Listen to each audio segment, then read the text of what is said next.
Hello, good morning, maayong adlaw. For today's video, mangimbo naman kita mga maring. Kanang pangimbo maring, kanang mukadto ka ba sa party makikain?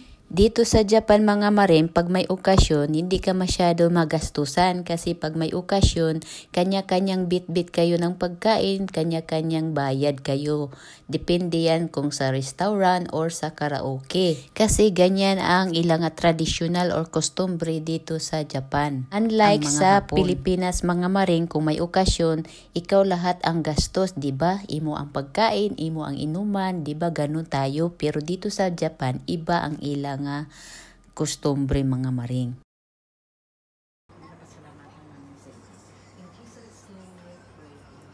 Amen.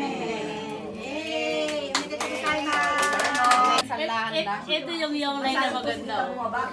Beshi, grabe oh. Saan dadaan mamaya?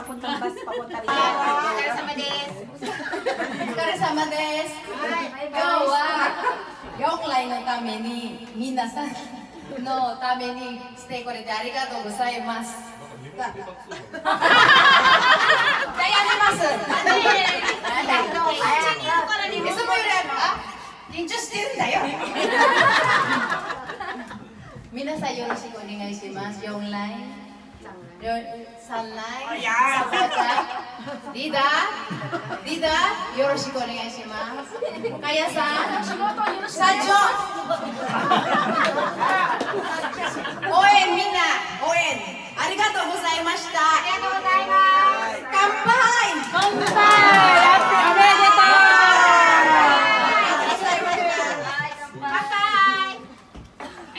Pag party, hindi talaga yan mawawala ang kantahan mga maring.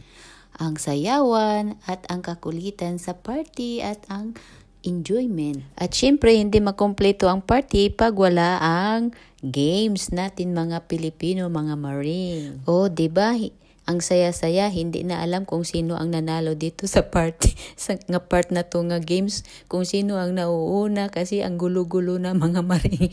Hindi mo na maintindihan kung ano na, kung sino ang imo pakinggan. Kaya pati ang mga coordinator nito ng party mga maring nagkagulo na din kung sino talaga ang nanalo dito sa games. Pero may mga ebidensya naman ang mga video natin mga maring, kaya ganun siguro na ano na din nila kung sino ang nanalo dito sa games. At syempre sa party, hindi mawawala si Sharon Cunita mga maring. Nandyan talaga yan mga maring pag Pilipina ka.